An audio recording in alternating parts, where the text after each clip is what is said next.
భక్తి సిద్ధంత సరస్వతి మహారాజు పూరిలో జన్మిస్తారనమాట. ఆవిర్భవిస్తారు. ఇప్పటికీ ఆ జన్మస్థలం ఉంది. మనం ఎప్పుడైనా పూరి జగన్నాథ్ పూరి ట్రిప్ వేసినప్పుడు మనం ఆ జన్మస్థలంలో ఉంటాం అనమాట. जगन्नाथपुरी के ग्रैंड रोड पर स्थित हम श्री चैतन्य गौड़ी मठ पे आ चुके हैं।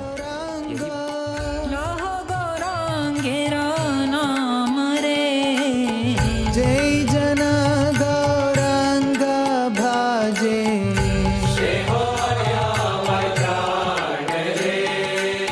जय जन। సో వాళ్ళ నాన్నగారు Bhakti Vinod Thakur very very powerful acharya. మన పరంపరలోనే మళ్ళీ భక్తి వినోద్ ఠాగూర్ ఆయన డిస్ట్రిక్ట్ మెజిస్ట్రేట్ అని చెప్పాము. ఓకే, సో భక్తి సిద్ధంత సరస్వతి మహారాజు పుట్టిన తర్వాత 6 నెలల తర్వాత మహా రథయాత్ర జరుగుతుంది. చాలా మందికి లీలలు తెలుసు, బట్ మనం ఆచార్య లీలలని ఎప్పుడు కూడా రిపీట్ చేస్తూ వినాలన్నమాట. ఈ చివరిలో ఆచార్యులు ఏం చెప్పిన బోధనలు మనం చర్చించుకుని తరగతి కంప్లీట్ చేద్దాం. చాలా 6 నెలలు అయింది అనమాట భక్తి సిద్ధంత సరస్వతి మహారాజు పుట్టారు. 6 నెలల తర్వాత వెంటనే ఈ రథయాత్ర, జగన్నాథ రథయాత్ర జరగడం జరుగుతుంది.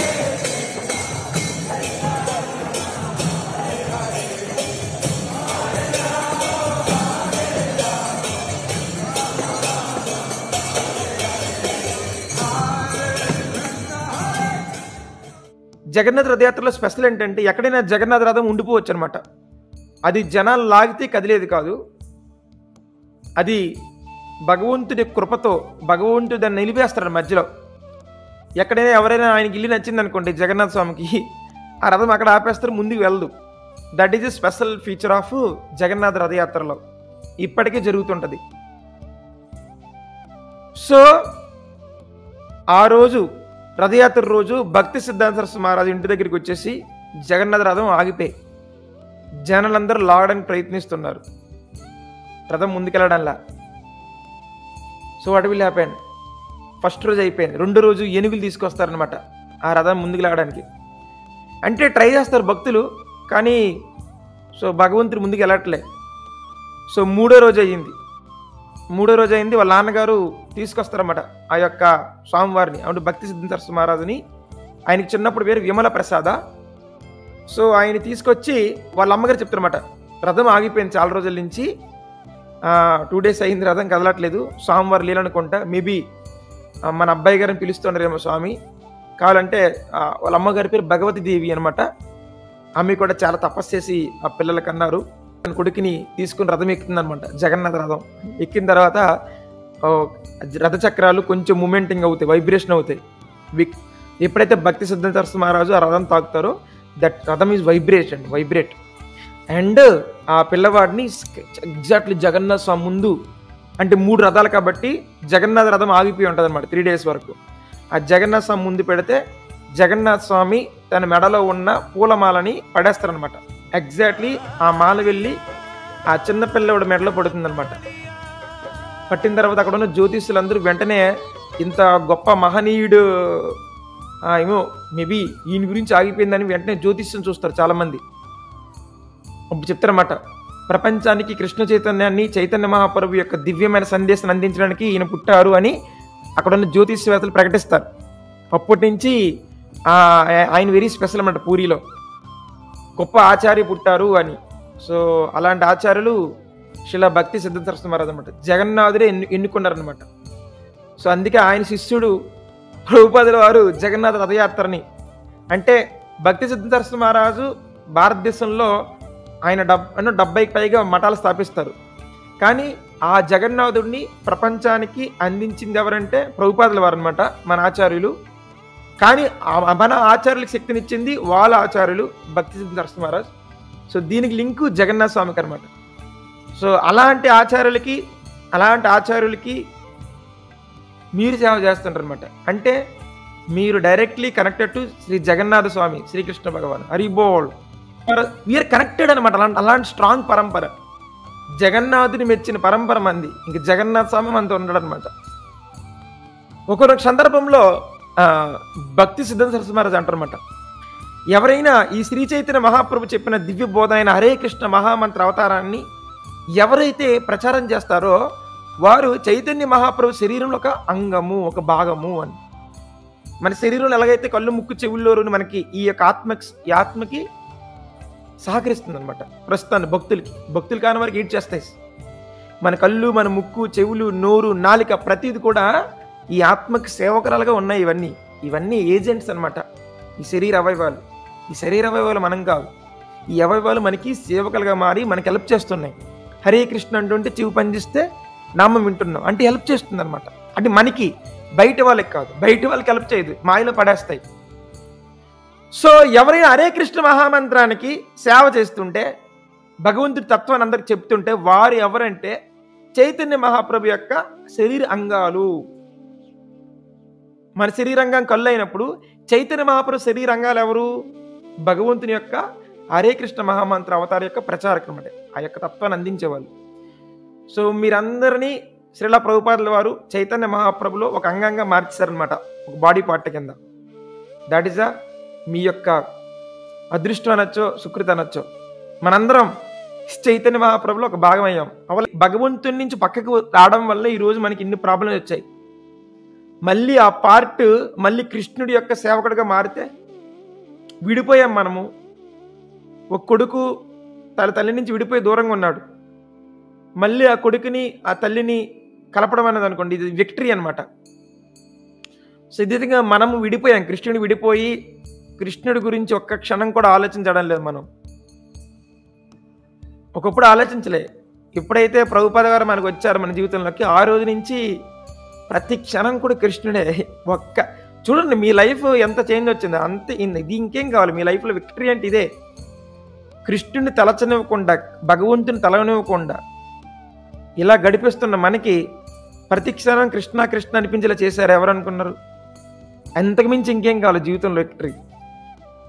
తన యొక్క కొటేషన్స్ ఏమున్నాయో, దాట్ ఈస్ ఎ విక్టరీ అనమాట. ఇదంతా కళ్ళు ముందు జరుగుతుంది. మనంతా మనం చేసుకోలేదన్నమాట. అదంతా మన గురువు పరంపర మన పేద చూపించిన కృప. గురువులు చూసారు మన దుఃఖం, అంతే. వాళ్ళు జస్ట్ ఎవరు దుఃఖ చూస్తారో వాళ్ళ భక్తి వచ్చేస్తుంది. వాళ్ళ గ్లాన్స్, వాళ్ళ దృష్టి మన మీద పడింది అనమాట. చాలా మంది నన్ను ఎవరు చూడట్లేదని తప్పులు చేస్తారు, కానీ మనము నన్ను గురువు చూస్తున్నారని చెప్పి తప్పులు కూడా చేయనివ్వలేం. ఎవరిపైన అయితే గురువు దృష్టి ఉంటుందో తప్పులు చేయరు. ఎందుకంటే ప్రభుపాద వారు నన్ను గమనిస్తున్నారు అనే సంగతి వాళ్ళకి బలంగా తెలుస్తుంది అనమాట.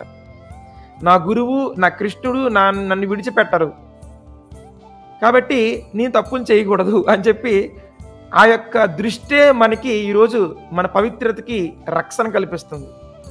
వాళ్ళకి కానీ మన పైన చూడలేదంటే మనము చెడిపోతాం. అంత స్ట్రాంగ్గా గురువు కృష్ణుడు మనకి ఎల్లప్పుడూ జస్ట్ వాళ్ళ కళ్ళు, వాళ్ళ గ్లాన్స్ మన పడినే మనల్ని కాపాడేస్తుంటారు అనమాట. అలాంటి గురువులు అనమాట మన ఆచార్యులు. వాళ్ళు మన కళ్ళు ముందు కనిపించిన అవసరం లేదు శరీరాలతో, కృష్ణుడి కానీ గురువు కానీ కనిపించకుండా కూడా మీకు మీ పవిత్రతని, మీ సాధనని, మీ జీవితాలని ఆయన ఎప్పుడు ప్రొటెక్ట్ చేస్తారన్నమాట. So that is the beauty of guru. ఎవరికైనా గురువు ఉన్నారంటే they are very very very powerful people అనమాట, శక్తివంతమైన మనుషులు. శ్రీలా ప్రభుపాద్ స్వయంగా మన ముందుండి దీక్ష మన చేతులు పెడితేనే ఆయన గురువు కాదనమాట. జస్ట్ ఆయన పుస్తకాలు టచ్ చేస్తే చాలు, అది ప్రభుపాద్ మనకి ఇచ్చిన గొప్ప ఆపర్చునిటీ. ఓకే, ఒక మామిడిపల్లి గురించి మీకు తెలుసు చాలా మందికి. ఇది కూడా మీరు దృఢ సంకల్పం, భక్తులకి దృఢ సంకల్పం చాలా పవర్ఫుల్. అదే వాళ్ళు కాపాడుతుందని చెప్పడానికి ఒక చిన్న లీల జరిగిందనమాట. భక్తి వినోద్ ఠాకూర్ గారు వ్యాసవి కాబట్టి వాళ్ళ నాన్నగారు మామిడి పళ్ళు తీసుకొస్తారు ఇంటికి. సో మామిడి పళ్ళు వచ్చాయని చెప్పేసి తన కొడుకు పరిగెట్టి వెళ్ళి ఆ మామిడి పళ్ళు ఇలా తినిపోతుందనమాట. ఎవరు? భక్తి సిద్ధాంత సరస్వతి మహారాజ్. వెంటనే వాళ్ళ నాన్న వచ్చి, కృష్ణుడికి పెట్టకుండా తినేస్తున్నావు అని కొంచెం మందలిస్తారు. అంతే, ఆయన తెగ ఏడిచేస్తారనమాట. ఎందుకు? వాళ్ళ నాన్న తిట్టినందుకు కాదు. ఎందుకు ఏడుస్తారు? ఆయన పిల్లవాడు ఆఫర్ చేయకుండా తినేసినాను అందుకే ఏడుస్తుంటారు అనమాట. మన పిల్లలు మనకి వాళ్ళు మామిడి పండు ఇవ్వలేదని ఏడుస్తారు. అది మన పిల్లలకి ఆ గురువుకి డిఫరెన్స్. ఓకే, చూడండి ఆ లెవెల్ చూడండి, దట్ ఈజ్ అండర్స్టాండింగ్ పవర్. ఆయన అంటారనమాట, ఈ మామిడి పళ్ళు వల్ల నేను ఈరోజు కృష్ణుడు దూరం అయ్యాను, ఈ మామిడి పళ్ళు నేను కృష్ణుడికి పెట్టలేదు, ఇంక ఈ లైఫ్లో ఈ మామిడి పండు తిన్ను అని చెప్పి ఆయనకి ఇష్టమైంది మామిడి పండు అయినప్పటికీ తన జీవితాంతం కూడా నేను తిన్ను అని చెప్పి పక్కన పెట్టేశారు అన్నమాట.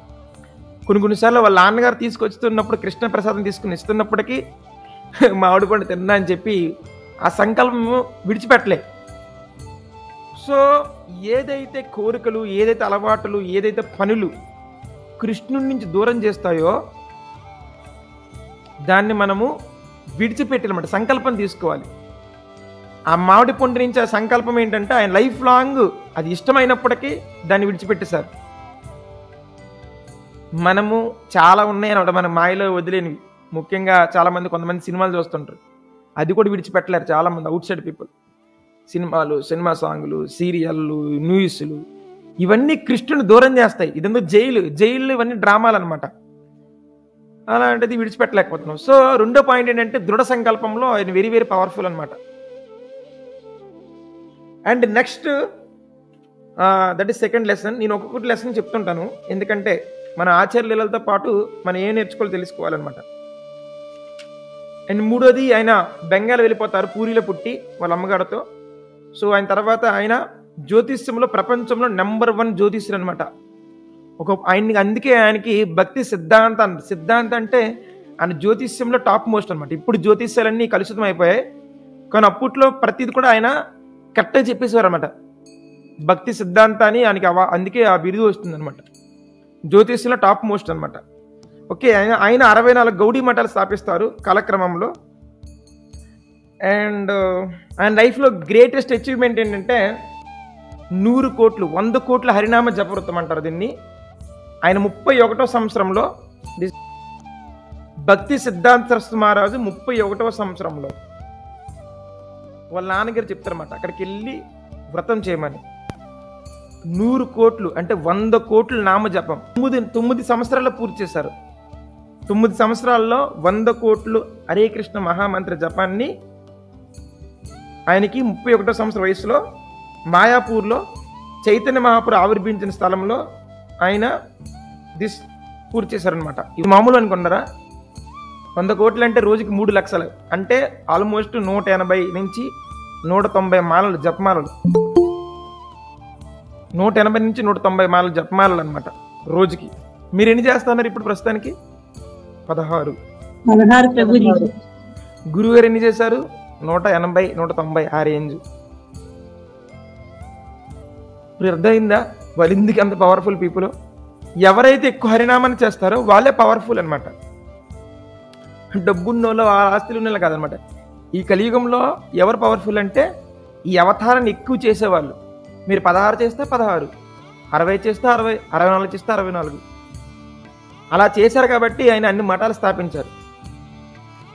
100 కోట్లు 100 కోట్లు మరి ఎలా చేసేవాళ్ళు అనుకున్నారు జపం? ఆయనకు ఉండడానికి అప్పుడు ఇల్లు ఏం లేదు. ఆయన ఒక పింగిటిల్లు వేసుకునేవాళ్ళు. సో మాయాపూర్లో కొంత తుఫాన్ వచ్చినప్పుడు ఆ పింగిటిల్లు ఎగిరిపోయేది. వర్షంలో కూడా ఆయన లెగకలే, పొద్దున్న కూర్చొని సాయంత్రం వరకు, అంటే ఆల్మోస్ట్ 23 గంటల, ఏదో గంట సేపు 23 గంటలు పడుద్ది. ఆ గంట సేపు ఏదో జస్ట్ ఆ ఆహారం కొంచెమే తీసుకుంటారు ఆయన. ఈ నిద్ర ఎక్కడ? 9 సంవత్సరాలు నిద్రపోలే ఆయన. ఆ వర్షం వచ్చినప్పుడు, రాత్రిపూట వర్షం వచ్చినప్పుడు కూడా ఒక గొడుగు ఉంటుంది, ఒక చేతిలో గొడుగు పెట్టుకొని హరే కృష్ణ హరే కృష్ణ కృష్ణ కృష్ణ హరే హరి, హరి రామ్ రామ్ రామ్ హరి హరి, హరి కృష్ణ కృష్ణ కృష్ణ హరి హరి, హరి రామ్ రామ్ హరి హరి, హరి కృష్ణ కృష్ణ కృష్ణ హరి హరి, హరి రామ్ రామ్ హరి హరి. అనారోగ్యం వచ్చినప్పుడు కూడా హరే కృష్ణ కృష్ణ కృష్ణ హరి హరి, హరి రామ్ రామ్ హరి హరి. అన్నీ ఎగిరిపోయాయి. అనారోగ్యాలు వస్తుంటాయి, పోతుంటాయి, ప్రకృతి డిస్టర్బ్ చేస్తుంటుంది. అయినా ఇక్కడ మూడో లెసన్ ఏంటంటే పరిస్థితులు మనకి అనుకూలించినా అనుకూలించకపోయినా, వాళ్ళ నాన్న అంటే Bhakti Vinod Thakur very very powerful acharya, 7వ గోస్వామి అంటారు, చెప్పారు కాబట్టి పరిస్థితులు ఇబ్బంది పెట్టినప్పుడు కూడా ఆయన ఎట్టి పరిస్థితుల్లో కూడా నామాన్ని విడిచిపెట్టలేదు. ఇది 3వ సంకల్పం. జగన్నాథు ఆయన పైన చూపించే కృప. 2 మామిడి పండు. 3 పరిస్థితులు ఎన్ని వచ్చినా, అనారోగ్యాలు పాడైపోతున్నా, ప్రకృతి సహకరించకపోయినా ఆయన 100 కోట్ల నామజపం. ఇవన్నీ ఆచార్య లీలలు ఎందుకు వినాలంటే సంకల్ప శక్తి తీసుకోవడానికి మనం గురువు యొక్క లీలలు వినాలి. ఎందుకంటే మన సంకల్పము అనేది చాలా చిన్నది అనమాట. మనం 3 మాలు 4 మాలు 100 మంది చేస్తుంటారు అనమాట. మాయా 16 మాలు చేయకుండా ఉంటాను చూసినా అంటే మన సంకల్పం లేదు, డిటర్మినేషన్ లేదనమాట. నేను ప్రభుపాద గారు ఆర్టికల్ చదువుతున్నప్పుడు ప్రభుపాద గారు చెప్పారన్నమాట, ఎవరైతే 16 మాలు జపం చేయలేదో వాళ్ళు ఏమన్నారు తెలుసా? మీకు ఎవరైనా చెప్తారా? Can anyone tell? యానిమల్ అంటే ఏంటి? జంతువు. యూఆర్ నాట్ ఎ హ్యూమన్ అన్న సార్ అనమాట. ఎందుకంటే భక్తి మార్గం మనం ఎంచుకున్నాము. బయట వాళ్ళైతే చేయరు, 16 ఒకటి కూడా చేయరు, అసలు చేయరు, జపం చేయరు, కృష్ణుడినే తలవరు. మీ జీవితంలోకి ప్రభుపాద ఇచ్చినా కూడా 16 మాలు చేయలేకపోతే గురువు అసలు సంతృప్తి పడరు. గురువు చెప్పేశారు, ఆయన మనిషి కాదరా, is not a human if is not chanting 16 rounds. ఎందుకంటే జైల్లో మనం ఎన్ని ప్లాన్లు వేస్తాడు జైలు అని తెలుసుకున్నాం. జైల్లో ముఖ్యమైనది ఏంటి? జైలు నుంచి బయటపడడం. ఎవరైనా ఖైదు ఉన్నప్పుడు, ఖైదీ వెళ్ళాడు అనుకోండి, ఆయన ఆ ఖైదు నుంచి ఎప్పుడు బయటకు వచ్చేస్తామని ఆయన ఫస్ట్ ప్లాన్ అది. తర్వాత అక్కడ పెట్టి తింటాడు, నిద్రపోతాడు అనేది సెకండరీ. ప్రైమరీది ఏం అవ్వాలి? జైలు నుంచి బయటికి రావడానికి ప్రయత్నించాలి. అదే ఆయన మనసులో రగలాలన్నమాట. ఆయనకి రాలేదనుకోండి అంటే ఆయన పిచ్చాడు అనమాట. జైల్లో ఉండిపోయి తినుకొని అక్కడ ఎలా బట్టలు ఇస్తారు, అదే పని చేసుకునేది, మళ్ళీ చనిపోయి అక్కడ. సేమ్ మనం కూడా మన ప్రైమరీ భగవంతుడు రావాలి. ఇది జైలు, కృష్ణుడు చెప్పాడు. మన ప్రైమరీ 16 మాలు జపం అవ్వాలి, సెకండరీ మెయింటెనెన్స్ అనమాట. ఈ క్లాస్కి నేను ఒక 3 విషయాలు చెప్పి కనెక్ట్ చేస్తాను ఈ పాయింట్కి, మీరు అందరూ రాసుకోండి. మానవ శరీరంకి 3 డివిజన్ చేద్దాం. ఫస్ట్ డివిజన్ ఏంటంటే పర్పస్. ఈ మానవ శరీరం ఉంది కదా, దాన్ని పర్పస్ అని రాయండి. 2వ డివిజన్ చేస్తే దాన్ని మెయింటెనెన్స్ అనమాట, దీన్ని మెయింటైన్ చేయాలి. 3వది కంఫర్ట్. శూద్రులంటే తిట్టి కాదు, శూద్రులు అంటే హరినామాన్ని విడిచిపెట్టి ఏం కాదని బతికే విర్రవిగుతున్న వ్యక్తులను శూద్రులు అంటారు అనమాట. పోలీసు కొట్టట్లే, జైలు అన్ని చెత్త పనులు చేసుకుందాం అనుకుంటాడు సార్, వాడిని పిచ్చోడు అంటారు. అదేవిధంగా కృష్ణుడు పక్కనెట్టి ఏం కాదని బతుకుతుంటారు సార్ దుఃఖాలయంలో, వాళ్ళే శూద్రులు. 3 ఫస్ట్ది ఏంటి? పర్పస్. 2వది ఏంటి? మెయింటెనెన్స్. 3వది కంఫర్ట్. ఈ 3 చుట్టూ లైఫ్ ఉంటుంది. ఇప్పుడు చూడండి, ఒక వ్యక్తిని తీసుకుందాం, ఆయన పొద్దున్న నుంచి సాయంత్రం కష్టపడ్డాడు అనుకోండి, అది ఆయన మెయింటెనెన్స్ కోసం. ఆ డబ్బులు ఎక్కువైనప్పుడు ఆయన శరీరాన్ని సుఖవంతం ఉంచుకోవడానికి మంచి ఇల్లు కట్టుకొని మంచి రకరకాల అన్ని హంగ్ చేసుకోండి అనుకోండి. సో అది ఏమిటంటే కంఫర్ట్ జోన్ చేసుకున్నాడు. కానీ పర్పస్ ఏంది? శరీరంతో ఏం చేయాలి తెలియదు ఆయనకి. మెయింటెనెన్స్ కోసం డబ్బు సంపాదించాడు, తర్వాత ఏమైంది? కంఫర్ట్ అయిపోయింది. కానీ శరీరం పర్పస్ దేనికి ఇచ్చారో తెలియట్లేదు పాపం ఆయనకి. ఓన్లీ ఆయన బతుకుతుంది దేని గురించి? మెయింటెనెన్స్ గురించి, ఆ కంఫర్ట్ గురించే. కానీ అది దేనికి ఇచ్చారు బాబ్బే తెలీదు. కొన్ని కంఫర్ట్లు మెయింటెనెన్స్లో అయిపోతారు, చనిపోతాడు. కానీ దేనికి ఉపయోగించారు ఎగ్జాక్ట్లీ పర్పస్ తెలియట్లే ఆయనకి. ఒక స్కూల్కి వెళ్తుంటారు ఒక మాతాజులు ఫర్ ఎగ్జాంపుల్, మీరు మెయింటెనెన్స్కి వెళ్తున్నారు అండ్ మీకు మనీ వస్తాయి, కొన్ని కంఫర్ట్లు అనమాట. స్కూల్కి వెళ్ళి డబ్బులు తీసుకొచ్చి ఇంట్లో కూర్చొని తిని నిద్రపోవడం అనేది కంఫర్ట్, మెయింటెనెన్సే. కానీ ఎగ్జాక్ట్లీ శరీరం పర్పస్ ఏంటి తెలియదు ఎవరికి. ఎగ్జాక్ట్లీ శరీరం దేనికి ఇచ్చారు? ఆ మనసులో ఉన్న వాసనలు, అసూయ ఎంత ఉంది, కోపం ఎంత ఉంది, పక్కని గౌరవిస్తున్నానా, వాళ్ళు గౌరవించకపోతే నేను డిస్టర్బ్ అవుతున్నానా, నాలో కామం ఎంత ఉంది, నాలో భయం ఎంత ఉంది, ఇవి తీసుకోవడానికి పర్పస్. అది పర్పస్. మానవ జన్మ ఎందుకు వచ్చింది? ఆ జంతు వాసనలు తీయడానికి ఇచ్చారన్నమాట, అది పర్పస్. మరి ఎవరు పర్పస్ కోసం బతుకుతున్నారు? అందుకే పర్పస్ అనేది స్ట్రాంగ్గా ఉంచాలి, అది నెంబర్ 1లో పెట్టాలి. ఇప్పుడు ప్రైమరీ, సెకండరీ మెయింటెనెన్స్, కంఫర్ట్ అనమాట. మీరు పర్పస్ స్ట్రాంగ్ ఉందనుకోండి, మెయింటెనెన్స్ కంఫర్ట్ ప్రకృతి ఇస్తుంది, మీరేం కష్టపడిన అవసరం లేదు. ప్రకృతి మీరు పుట్టిన మరుక్షణం మీకు మెయింటెనెన్స్ ఎలా చేయాలి, కంఫర్ట్లు ఏమి ఇవ్వాలి కూడా మీకు అలానే ఉంటాయి. ఈ 16 మాలలు అనేది ముఖ్యం, దట్ ఇస్ పర్పస్. పర్పస్ పక్కనెట్టి ఓన్లీ మెయింటెనెన్స్, కంఫర్ట్ కోసం ఉండే వాళ్ళు దే ఆర్ నాట్ హ్యూమన్స్ అనమాట. ఓన్లీ హ్యూమన్కి పర్పస్ ఉంటుంది, జంతువులకి ఏం పర్పస్ ఉంటాయి? జంతువులకి ఏం పర్పస్ లేవు. జంతువులు ఉండకపోయినా వాట్ ఈజ్ యూజ్? జంతువులు పర్పస్లు ఉండవు. జంతువులు తింటాయి, ఫైటింగ్, అదే that is same thing. What I'm telling, purpose. జంతువులు పర్పస్ ఉండవు, మనుషులు కూడా పర్పస్ ఎక్కడ బతికాడు అనుకోండి, ఇది అర్థం జంతువు. అందుకే ప్రభుపాద ఏమన్నారు? 16 మాలు చేయకపోతే నువ్వు ఏమన్నారు మళ్ళీ చెప్పండి? జంతువు. యానిమల్ ప్రభు. యానిమల్, జంతువు. సెటరేట్. మీకు పాయింట్ అర్థమైంది అందరికీ? భక్తి సిద్ధాంత సరస్వతి మహారాజు బ్రాహ్మణ వైష్ణవ అని ఒక పెద్ద డిబేట్ జరుగుతుందన్నమాట ఈ భారతదేశంలో. బ్రాహ్మణులు గొప్ప, వైష్ణవులు గొప్ప. ఆ డిబేట్ వెరీ ఇంపార్టెంట్ డిబేట్. నేను ఒక్కొక్క బ్రాహ్మణులు వైష్ణవులు ఏంటంటే, మంచి బ్రాహ్మణుడు మంచి వైష్ణవు అవుతున్నాడు. బ్రాహ్మణ అనేది కులం కాదు, బ్రాహ్మణ అనేది క్వాలిటీ. ఆ క్వాలిటీస్కి హరి యాడ్ చేశారనుకోండి, అది వైష్ణవ. కృష్ణుడు పక్కనెట్టి ఆ పూజలు ఈ పూజలు ఈ వ్రతలు ఆ వ్రతలు ఆ దేవులు ఈ దేవతలు చాలా మంది పూజిస్తారండి పూజారులు. వీళ్ళందరూ బ్రాహ్మణులే, కానీ వాళ్ళకి దేవదేవుడు ఎవరో తెలియదు.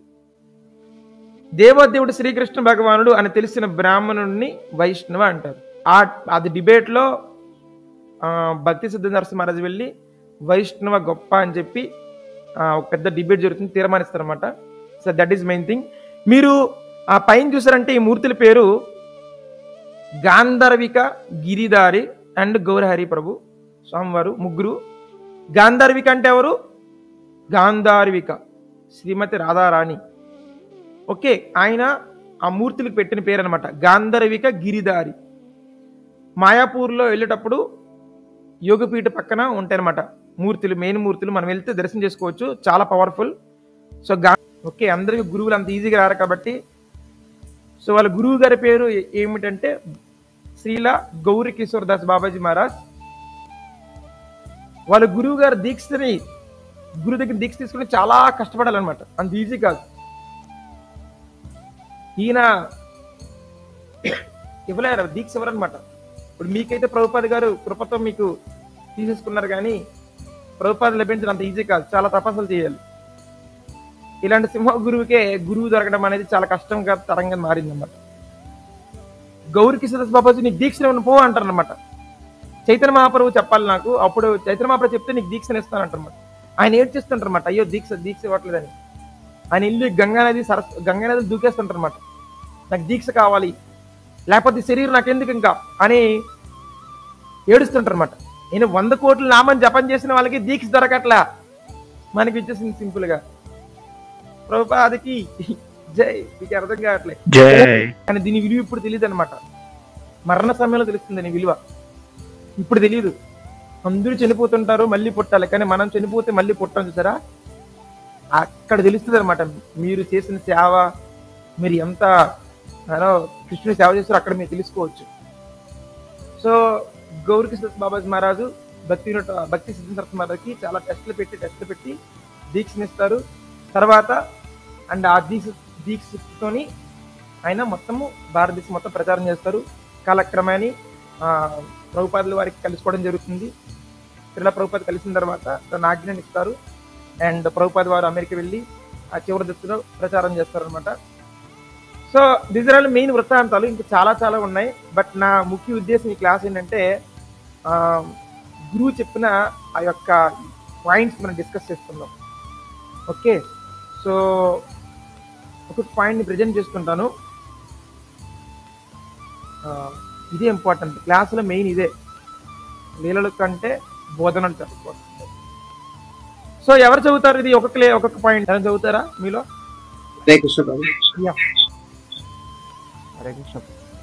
హరి గురించి ఎక్కడ చర్చ జరుగుతుందో అది పుణ్యక్షేత్రం. నేను ఎక్స్ప్లెయిన్ చేస్తాను. హరి గురించి ఎక్కడ చర్చ జరుగుతుందో అది పుణ్యక్షేత్రం. మీన్స్ ప్రతి ఐక్య విద్యలో కూడా హరి గురించి చర్చ జరుగుతుందా? మీ ఐక్య విద్య సెంటర్లో జరగట్లే? పుణ్యక్షేత్రం ఎక్కడ ఉండదు, అదే పుణ్యక్షేత్రం. నెక్స్ట్ రెండో పాయింట్, నా సలహా ఏమిటంటే ఇతరులను విమర్శించవద్దు, మిమ్మల్ని మీరు సరిదిద్దుకోవడానికి ప్రయత్నించండి. ఇది చాలా ఇంపార్టెంట్. వైష్ణవులు అయిన తర్వాత పక్క వాళ్ళ మీద కామెంట్లు చేస్తుంటాం, మనం చూసుకోవాలన్నమాట. ఇది భక్తులకి పనిక భక్తులు అనే వాళ్ళు ఎవరైతే అనుకుంటుంటారో నేను భక్తులు రాలని అన్నప్పుడు ఏమవుతుందంటే వేరే వాళ్ళకి విమర్శించాలన్నమాట, అది ఆగిపోద్ది. ఎందుకంటే భక్తుడు మాత్రమే తన సమయం అంతా తన గురించి కేటాయించుకుంటాడు అనమాట. నాలో ఎంత దోషాలు ఉన్నాయి, నాలో ఎంత చెడు ఉంది, చెడు పోయిందా, ఇంకా అట్రాక్ట్ అయిపోతున్నా భౌతికమైన వ్యక్తులకి వస్తువులకి, ఇంకా ఎంతకాలం ఇంకా ఇప్పుడు పవిత్రం అవుతాను, రాత్రి పగలు దాని గురించి ఆలోచిస్తుంటారు భక్తులు కాని వారు అవన్నీ పక్కనెట్టి వీళ్ళు చాలా చెత్త ఉంటుంది, మళ్ళీ పక్క వాళ్ళు చెత్త తీసుకుని వస్తారనమాట. సో భక్తి జీవితం వచ్చిన తర్వాత కూడా మనం పక్కన జడ్జి చేసామంటే very danger. Yeah, next point. Hare Krishna Prabhuji. ముఖస్థుతి చేసేవాడు ఎప్పటికీ గురువు లేదా బోధకుడు కాలేడు. ముఖస్థుతి అంటే ఏంటి, ఎవరికి తెలుసా? అదే గొప్పగా చెప్పుకునే వాళ్ళు గొప్పగా చెప్పడం ప్రభు. మన డ్యూటీ ఏంటి? ముఖస్థితి కాదు. మనం ఎవడు గడ్డి పూచకుండా తక్కువ మనం. అది చైతన్య మహాప్రభు మనకి ఇచ్చిన దివ్యమైన సందేశం. మనం అందరం కంటే తక్కువ. ఈవెన్ పురుగు కంటే తక్కువ అంటారు. పురుగు, ఒక పేడ పురుగు కంటే మనం తక్కువ. మనం ఎప్పుడైతే అందరికంటే తక్కువ అనుకుంటామో వాళ్ళకి ఎక్కువ భక్తి వస్తుంది. ఎందుకంటే వాళ్ళకి కృష్ణ వస్తారు. నీ అందరికంటే ఎక్కువ అన్నప్పుడు అహంకారం ఉన్న వాళ్ళకి కృష్ణ హెల్ప్ చేస్తారు. సో కృష్ణుడు రావాలి కాబట్టి మనం తక్కువ అవ్వాల్సిందే. మీరు ఎంత తగ్గిపోతారు మీ జీవితంలో అన్ని విషయాల్లో, అంత కృష్ణ వస్తారు. మీరు 0 అంటే మీరు 100% తగ్గిపోయారు అనుకోండి, 100% కృష్ణ ఉన్నట్టు. మీరు 50% తగ్గితే 50%. ఇక్కడ 100% సంపూర్ణ మీ దగ్గర ఉండాలంటే మీరు 100% తగ్గిపోవాలి. నేను గొప్ప కాదరా నాయన అని ఎవరైతే 100% ఒప్పుకుంటారో వాళ్ళ దగ్గర 100% కృష్ణ ఉంటారు. లేకపోతే 50 ఉన్నారు అనుకోండి, 50% మాయా ఉంటుంది. అలాగా కృష్ణుడు 100% ఉన్నప్పుడే మీరు స్ట్రాంగ్గా ఉంటారు. మనం గొప్ప వాళ్ళం కాదు, అంతే. ఎవరైనా పొగుడుతుంటారు అనుకోండి, జయప్రభుపాద్ జయప్రభుపాద్ జయప్రభుపాద్. ఎవరైనా మీకు బాగా ఎక్కించేస్తారా, జయప్రభుపాద్ జయప్రభు అంటే గురువుకి ట్రాన్స్ఫర్ చేయాలి. సో ఎవరైనా మీకు అమ్మ మీరు ఐక్య విద్య చేయడం వల్ల మీ ఊరు మొత్తం మారిపోయిందమ్మా, ఎంత బాగా సేవ చేస్తున్నారు అన్నారనుకో, మీరు లోపల మీకు మీరు దాన్ని ఆ క్రెడిట్ని మీరు తీసుకుంటారు అనుకోండి, మీ భక్తి ఏమవుతుంది తెలుసా? 3 రోజుకి ఐక్య విద్య సెంటర్ ఆగిపోతుంది. ఎందుకు? అహంకారం. మీకు ఎవరైనా ఎంత కీర్తి మీకు వస్తుందా, కీర్తిని ఏం చేయాలి? గురువు ఈజ్ 1, ఆయన 1, ఆయన పక్కన 0. అందుకే నాకు చిన్న 10 అని మీరు అంటుంటారు. ఐఎమ్ 0 ఫస్ట్, కానీ గురువు 1, అప్పుడు 10 అయింది. ఆ 10కి మీరు కీర్తిస్తున్నారు, కానీ 10లో కీర్తిస్తుంది నాకు కాదు, 1కి. ఆ 1 ఉంటే 10 వచ్చింది. ఈ పిల్లలందరూ ఒక్కొక్క 0, ఒక 30 మంది 0లు, ఒకటి చుట్టూ 30 0లు పెట్టారనుకోండి, ఇట్స్ బిలియన్ ట్రిలియన్ ట్రిలియన్ అనమాట. గురువు వాల్యూ ఎప్పుడు కూడా తన శిష్యులు పెంచాలన్నమాట. గురువు యొక్క వాల్యూని ఎలాగా? భక్తుల్ని ఆయన దగ్గర తీసుకొచ్చి. ఈరోజు క్లాస్లో 89 మంది అంటున్నారు అంటే 89 0లు అనమాట. ఆ 1 ప్రభుపాద్. మరి ఒకసారి తీసుకొచ్చామనుకోండి, వాళ్ళు కూడా హ్యాపీగా ఉంటారు. వీఆర్ 0s, 88 0s ఇక్కడ ఉన్నాయి క్లాసులో. మనందరం ఆ 0లు అందరం కలిసి ఆ ఆచార్యని కీర్తిస్తున్నాం. Yeah, next line. Hare Krishna Prabhu. Yeah, కృష్ణుడికి సంబంధం లేని వస్తువులు సేకరించడం మన ప్రధాన వ్యాధి. ఇది వెరీ డేంజర్ అన్న. కృష్ణుడికి సంబంధం లేని మీన్స్ కృష్ణుడికి ఆఫర్ చేయండి ప్రసాదమైన ఏదైనప్పటికీ, చెడు అలవాట్లు, చెడు సినిమాలు, ఇవన్నీ కూడా కృష్ణుడికి సంబంధం లేవు. దాన్ని మనం ఏం చేస్తాం? డస్ట్బిన్లు తీసుకొస్తాం. అంటే అన్ని వేసుకొని తీసుకొస్తాం. ఒక షాపింగ్ మాల్కి వెళ్ళి పనికిరాను ఎలా తీసుకొస్తాం, అలాగనమాట. అది మన ప్రధానమైన వ్యాధి అంటారు. Okay, very good. నెక్స్ట్ పట్టువదలకు ఇది ఎవరు చదువుతారు? ఇది ఈ లైన్. భక్తి అనే పదాన్ని కృష్ణుడితో పాటు దేనికి అన్వయించలేము. భక్తికి సంబంధించిన ఏకైక అంశం కృష్ణుడు. యాక్చువల్ భక్తులు ఏం లేవు, అన్ని దేవతల భక్తులు, అన్ని కోరికల భక్తులు. భక్తి వేరు, కోరికలు వేరు అనమాట. భక్తి మీన్స్ ప్యూర్, స్వచ్ఛమైనది. అది ఓన్లీ కృష్ణుడికి సంబంధించిందే, దేవాదేవుడికే తెలుస్తుంది. బయట భక్తులన్నీ కోరికలు, మూఢభక్తి అంటే ఓన్లీ కోరికల బిజినెస్. ఆయనకి సేవా బిజినెస్ ఉండదు, ఓన్లీ కోరికలే. సో ఆ పదం ఓన్లీ కృష్ణుడికి చెందింది అంటారు అనమాట. నెక్స్ట్ ఇది ఎవరు చదువుతారు? Left side. Hare Krishna Prabhu. Yes. పట్టు వదలకు అసంఖ్యాకమైన ఆపదలు, లెక్కలేనన్ని అవమానాలు, అంతులేని వేధింపులు వచ్చిన భక్తిని వదులుకోవద్దు. ఇది ఒక్క లైన్ మేము మా వాళ్ళ మీద రాసుకుంటాం అన్నమాట. ఇది చాలా పవర్ఫుల్ లైన్. ఇది ప్రభుపాది వారికి నడిపించింది ఈ లైనే. అమెరికాలో చాలా ఆపదలు వస్తాయి, అవమానాలు వస్తాయి, వేధింపులు వస్తాయి, కానీ ప్రభుపాది ఎప్పుడు కూడా ఒక్క ఆజ్ఞని గుర్తుపెట్టుకునేవారు అన్నమాట. మన గురువుని ఏదైతే నడిపించిందో అదే మనకి ఇంజిన్ అవ్వాలి. సేమ్. ఓకే, మన engine and petrol, digital petrol. ఆజ్ఞలు అనేవి నడిపిస్తాయి. ఇవి మన శరీరం నడవాలి. చాలా మంది ఐక్య విద్యలో కానీ బయట వాళ్ళకి మనకు తెలియదు అనమాట. వాళ్ళు ఏం చేస్తున్నారు, ఎవరికి సేవ చేస్తుంటారు. వాళ్ళు ఏదైనా ఆపద వచ్చిందనుకోండి, వెంటనే ఐక్య విద్య కానీ, నాట్ ఓన్లీ ఐక్య విద్య, దేర్ ఆర్ సో మెనీ సేవలు విడిచిపెట్టేస్తుంటారు. మళ్ళీ మాయకి వెళ్ళిపోతుంటారు. మళ్ళీ వాళ్ళు వెనక్కి రావడం కష్టం. ఇన్ని జన్మలు పెట్టినా కూడా తిరిగి కృష్ణుని చేరుకోలేరు. ఎందుకు? ఈరోజు గురువు విడిచిపెట్టి వెళ్ళిపోయారు. కానీ గురువు పట్టుకుంటారు వాళ్ళని. వాళ్ళు మందబుద్ధితో వెళ్ళారు కానీ గురువు ఎప్పుడు విడిచిపెట్టరు అన్నమాట. ఎప్పుడైతే ఒక జీవి పుట్టిందో జీవికి గురువు అని ముందే నిర్దేశించి ఉంటుంది. కానీ గురువు బతిమాలడు అనమాట, నువ్వు చెయ్యి, నువ్వు రా అని. మనకి ఫ్రీ విల్ ఉందా, మనం ఏదైనా చేసుకోవచ్చు. మనకి కృష్ణుని సేవ చేయొచ్చు, పబ్బులకి డ్యాన్స్ కూడా వేసుకోవచ్చు. ఎవరు మీకు వద్దనరు, కృష్ణ కూడా ఏమనరు. ఎప్పుడైతే మీకు అన్నిటి మీద వ్యామోహం పోతుందో అప్పుడు వస్తారు గురువు మీ దగ్గరికి. అంతగత పాప. అందుకే ఆపదలు వచ్చాయని చెప్పి, ఏదో అవమానాలు వచ్చాయని చెప్పి, ఎవరైతే వేధింపులు పెట్టారని చెప్పి ఈ భక్తిని ఎట్టి పరిస్థితి విడిచిపెట్టే ప్రసక్తే లేదనమాట. ఈ వేధింపులు ఆపదలన్నీ తక్కువని ఎగిరిపోతాయి, కానీ భక్తి ఎగిరిపోయిందా ఇంక రాదు. వేధింపులు ఎంతసేపు, కృష్ణుడు కృప వచ్చిందా పోతాయి వేధింపులు. ఎవరు మీకు ఏం చేయలేరు. అందుకే ఎట్టి పరిస్థితుల్లో భగవంతుని విడిచిపెట్టే ప్రసక్తి లేదు అని స్ట్రాంగ్ పాయింట్ మీద నిల్చున్న వాళ్ళు భక్తులు అనమాట. భక్తులు అంటే అలాంటి వాళ్ళు. రాని వేధింపులు ఆపదలు ఎన్ని తేల్చుకోవాలన్నమాట. So this is the points. And yeah, తర్వాత లాస్ట్ 2 పాయింట్స్ చెప్పి మనం కంప్లీట్ చేద్దాం, టైం అయింది. మనం ఆధ్యాత్మిక గురువు యొక్క పాత పద్మాలు ఆశ్రయిస్తే ఏం పోతుంది? గురువు ఉన్న వాళ్ళకి ఏముండవు చెప్పండి. ఇక్కడ చెప్పాలి, భ్రమ, భయం, భ్రమ, భయము, భయం మరియు బాధ. రాసుకోవాలి. ఎవరికైతే బాధల నుండి విముక్తి లభిస్తుంది ప్రభు. యా యా, ఈ 3 + 4 3 + 1. మీకు అందరికి భయం ఉందా? భయపడుతుంటారు ఎవరైనా ఇక్కడ ఉన్న వాళ్ళు? లేదు లేదు, కర్రతో వచ్చి కొడతారు ప్రభుపాద ఎవరైనా మిమ్మల్ని డిస్టర్బ్ చేస్తే. భ్రమలో ఉన్నారా? అంటే నేనే శరీరము, మీదన్నీ శాశ్వతము అని చెప్పి కృష్ణుని పెట్టి భ్రమలో ఉన్నారు ఎవరైనా? లేరు. అందరూ అమ్మమ్మల్లా ఏడుస్తున్న, డిప్రెషన్ వెళ్ళిపోయి ముసలమ్మల్లాగా బాధ. రాధారాని ఉంటే బాధ లేదు. అండ్ విముక్తి ఈజీగా ఈ యొక్క శరీరం నుంచి బయటకు వచ్చేస్తాం. ఇది చివరి శరీరం అవుతుంది. సో ఇది 3+1 ఆఫర్ అనమాట. గురువు ఉంటే. గురువు లేకపోతే 3+1 ఆఫర్ వేరే వాళ్ళకి వెళ్ళిపోతాయి. అంటే ఇవన్నీ వచ్చి పీడేసుకుంటాయి. కొన్ని ఇంకా లైన్స్ ఉన్నాయి. Okay, I want to present that 1 lines. ఇది చాలా ఇంపార్టెంట్. నేను వేరే బుక్ నుంచి తీసుకొచ్చాను అనమాట. By reading only we are telling అమ్మా, మా సొంతం ఏం చెప్పట్లేదు.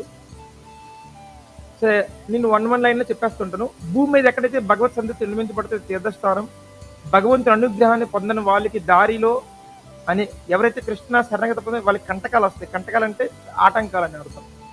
ప్రాపంచిక జీవితంలో సుఖశాంతులు లేవు, పరిస్థితులు ఉపద్రవాలను కోపాన్ని కలిగజేస్తాయి.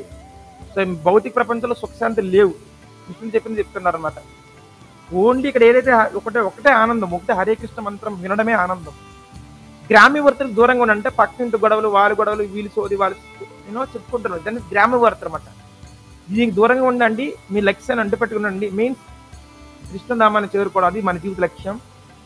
ప్రపంచంలో ఏ అవరోధాలు కూడా మీ మార్గానికి అడ్డుపట్టవు. మీరు ఎప్పుడైతే భగవంతు నామంలో తీవ్రంగా ఉన్నారో మీకు అసలు లైఫ్లో అవరోధాలు ఉండవు. ఓకే, అండ్ ఇది అలా చెప్పేసాము. మహామంత్రాన్ని బిగ్గరగా అనురక్తితో జపించాలి. హరే కృష్ణ మంత్రం నీటి చెప్పి వినాలి. అలా చేస్తే ఏమవుతుంది? బద్ధకము ఉండదు. మీకు ఎవరికైనా బద్ధకం వచ్చిందనుకోండి, డల్ అయిపోయారు అనుకోండి, ఏం చేయాలి? హరే కృష్ణ హరే కృష్ణ కృష్ణ కృష్ణ హరే హరే, హరే రామ రామ రామ హరే హరే. మీరు 2 మాలలు గట్టిగా చేయండి. నేను ప్రాక్టికల్గా నాకు జరిగిందనమాట. అలాగా 2 మాలలు గట్టిగా చేశారనుకోండి, బద్ధకం అంతా పోద్ది. ఇది రియల్. మీరు కావాలంటే మీరు ట్రై చేయండి. మీరు డల్లాగా ఉన్నారనుకోండి, 2 మాలలు గట్టిగా చెప్పండి. 2 మాలలు, 2 మాలలు, 16 మాలలు కాదు, 2 మాలలు గట్టిగా చెప్పండి. డోర్లను మూసి అసలు చాలా శక్తివంతంగా అయిపోతారు. అండ్ లౌకిక కల్మసాలు చీట పురుగులను దూరం చేస్తుంది. అంటే చెడు మొత్తం దూరం అయిపోద్ది. అండ్ భక్తుడు భగవంతుని ఉనికిని సర్వత్ర అనుభవిస్తాడు. అంటే ప్రతి క్షణం కూడా కృష్ణుని చూస్తారు. అండ్ కృష్ణనామాన్ని జపించడమే భక్తి. ఇంకొక పాయింట్ ఉంటుంది, ఇది చాలా ఇంపార్టెంట్ పాయింట్ అనమాట. ఈ పాయింట్ చెప్పి కన్క్లూజన్ లాస్ట్ వస్తాం. చాలా ఇంపార్టెంట్ పాయింట్ ఇది. హరిభజన లేనట్టు ఆరోగ్యం కంటే హరిభజనతో కూడిన అనారోగ్యం మంచిది. సో నేను ఒక క్వశ్చన్ అడిగారు అనమాట. నిన్ను భక్తుడికి వచ్చిన కృష్ణ జీవితం నీకు ప్రభు మరి వచ్చినా కూడా నాకు రోగాలు వస్తాయి ఏమంటారు అన్నారు అనమాట. భక్తుడికి వచ్చిన రోగాలు వస్తున్నాయి అంటే ఇది వెరీ వెరీ పవర్ఫుల్ అవుతుంది అర్థం. అంటే ఇది రోగాలు వచ్చినా రాకపోయినా దేని ద్వారా అయితే కృష్ణుని ఎక్కువ గుర్తు పెట్టుకుంటామో అది చాలా, దాన్ని మనము స్వీకరించాలి. సుఖం వచ్చినప్పుడు కృష్ణుడికి సేవ చేయాలి, అంటే బాధ వచ్చినప్పుడు కూడా కృష్ణుడికి సేవ చేయాలి. కృష్ణుడికి సేవ చేయాలనేది ముఖ్యమైన లక్ష్యం అవ్వాలి. బాధతో ఎక్కువ కృష్ణుడికి సేవ చేస్తాం అనుకోండి, బాధే చాలా పవర్ఫుల్ అనమాట సుఖం కంటే. ఎవరికైనా ఆటంకం వచ్చింది అనుకోండి, ఎక్కువ కృష్ణుని శరణంగా చేస్తాం. సుఖం వచ్చినప్పుడు మర్చిపోతుంటాం. భక్తులకి సుఖం కంటే దుఃఖమే కృష్ణుని దగ్గర చేస్తుంది అనమాట. హరి బోల్. మీకు అర్థం కాలేదు పాయింట్? హరి బోల్ ప్రభుజీ, అర్థమైంది. జీవిత లక్ష్యం ఏంటంటే కృష్ణుని దగ్గర అవడం. అది సుఖం ద్వారా అవ్వచ్చు, దుఃఖం ద్వారా అవ్వచ్చు. దగ్గర అవడమే గొప్పది. దగ్గర అయిన తర్వాత మరో జన్మ ఉండదు కదా, అక్కడ తర్వాత చూసుకుందాం. దగ్గర అవ్వాలి కృష్ణుడికి. ఎలా దగ్గర అవుతాం? సుఖం కంటే దుఃఖమే పవర్ఫుల్. కొన్నిసార్లు అనారోగ్యం వచ్చింది అనుకోండి, ఇట్ మీన్స్ కృష్ణుడు దగ్గర అవడానికి కృష్ణుడు ఏర్పరిచే విధానమే అనారోగ్యం అనమాట. అది భక్తులు కాని వరకు వచ్చే అనారోగ్యం కర్మతో, వాడి చెడుతో, తాగడం తోగడంతో వచ్చేది. అది అనారోగ్యం. మనం మంచి ఆహారం తీసుకొని కొన్నిసార్లు అనారోగ్యం వచ్చింది అనుకోండి, కృష్ణ కృష్ణ అని పలకవమ్మ అని చెప్పడానికి ఆయన అనారోగ్యం ఇచ్చారనమాట. సో భక్తులు చాలా పవర్ఫుల్ అనమాట. బయట అనారోగ్యం చేస్తుంది వాడిని. మనకి అనారోగ్యము కృష్ణ అనిపించేలా చేస్తుంది అనమాట. సో ఈ భూమిపై మనం జీవితం చాలా చిన్నది. ఎక్కువ హరికథ వినమంటారు. ఏ శరీరం అయితే హరికథను తాగుతుంటుందో వాళ్ళు వేరే వేరే పవర్ఫుల్ అంటారు. సో ప్రభుపాద కృప చేత మనం కూడా ప్రతిరోజు ఉదయము ఈ హరికథ వింటున్నాం. ఇది జీవితంలో టాప్ మోస్ట్ అనమాట. ప్రైమరీ. ఈ జైల్లో హరిబోల్ అంటే ప్రతి హరికథ శ్రవణం చేస్తున్నాం. ఈ హరికథ ఆధారంగా కుటుంబాన్ని నడుపుతున్నాం. So this is the top most thing. So ఇది భక్తిదాస్ సత్కుమార్ చెప్పిన ముఖ్యమైన పాయింట్స్. ఈరోజు అన్ని సెంటర్లో కూడా పుష్పాంజలి చేయండి. That's point number 1. ప్రణామ మంత్రాలు ఆల్రెడీ మీ దగ్గర ఉన్నాయి, నేను పంపిస్తాను తెలుగులో.